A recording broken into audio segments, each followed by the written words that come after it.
Guys सुन के कितना अजीब लगेगा कि नासा मरे हुए कॉकरोच मांग रहा है। जी हाँ गाइस, अब ठीक सुन रहे हैं। और ये कोई आम कॉकरोच नहीं है। दरअसल 1969 में हुए नासा के अपोलो मिशन में चांद से जो मिट्टी लाई गई थी वो इन कॉकरोचेस को खिलाई गई थी, ये चेक करने के लिए कि कहीं चांद की मिट्टी पृथ्वी पर रहने वाले लोगों के लिए घातक तो नहीं है।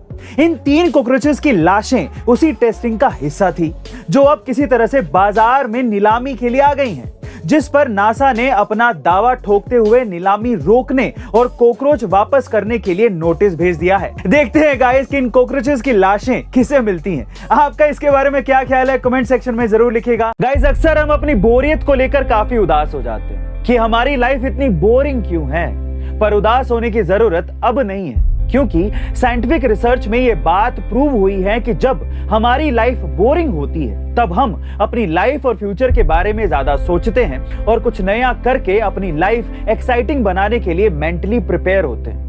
पर अब जब हमारी बोरियत मिटाने के लिए हर वक्त हमारा मोबाइल हमारे पास होता है, हम मेंटली स्लो होते जाते हैं बिकॉज हम सोचते ही नहीं है, हमारी सोच मोबाइल द्वारा बनाई जाती है। गाइस इसीलिए मैं आपसे कहूंगा कि बोर होने पर उदास होने की जरूरत नहीं है, बस अपने मोबाइल को साइड में रखिए और अपने टैलेंट को ढूंढना शुरू करिए। तो गाइस है ना ये आपदा में अवसर ढूंढने जैसी बात। आपको ये बात कैसी लगी कमेंट सेक्शन में जरूर लिखिएगा। गाइस हमारी धरती के भीतर कई ऐसे पुराने राज दफन हैं जिनका अभी तक पता नहीं लग पाया है, लेकिन हाल ही में एक ऐसा रहस्यमय शहर सामने आया है जिसे देखकर हर कोई हैरान है।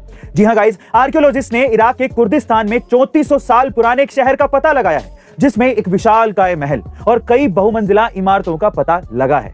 वहीं शहर में चीनी मिट्टी के बर्तन और 100 साल से भी ज्यादा पुराने अभिलेखागार भी मिले हैं। और सबसे चौंकाने वाली बात यह है कि शहर में इमारतों की दीवारें मिट्टी की बनी हुई हैं जो कई सालों तक पानी में डूबी रहने के बावजूद भी बेहद अच्छी स्थिति में है। दरअसल ये शहर 1350 बीसी के दौरान आए एक भूकंप की वजह से पूरी तरह से पानी में डूब गया था और अब जब इराक में जलवायु परिवर्तन की वजह से ज्यादा गर्मी पड़ी तो यहाँ का पानी सूख गया और ये शहर वहाँ के स्थानीय लोगों को दिखाई देने लगा। बहरहाल इस शहर को आर्कियोलॉजिस्ट टीम ने प्लास्टिक से ढक दिया है क्योंकि उनका यह मानना है कि अभी भी इस शहर में कई पुराने राज दफन है। वैसे गाइस आपको इस शहर की रहस्यमय तस्वीरों को देखकर कैसा लगा कमेंट सेक्शन में जरूर लिखिएगा। गाइस भारत के लिए बड़े गर्व की बात है कि देश की जानी मानी लेखिका और उपन्यासकार गीतांजलि श्री को उनके उपन्यास टॉम्ब ऑफ सैंड के लिए साल 2022 का अंतर्राष्ट्रीय बुकर प्राइज दिया गया है। और आपको ये जानकर हैरानी होगी कि ये पहली बार है कि किसी हिंदी उपन्यास के लिए किसी लेखिका को दुनिया के सबसे प्रतिष्ठित अंतर्राष्ट्रीय बुकर प्राइज से सम्मानित किया गया है। वहीं पुरस्कार पाने के बाद इस दिग्गज भारतीय लेखिका ने कहा कि मैंने कभी भी बुकर पुरस्कार का सपना नहीं देखा था, मैंने कभी ये नहीं सोचा था कि मैं ऐसा कर सकती हूँ। मैं चकित हूँ, खुश हूँ और सम्मानित महसूस कर रही हूँ।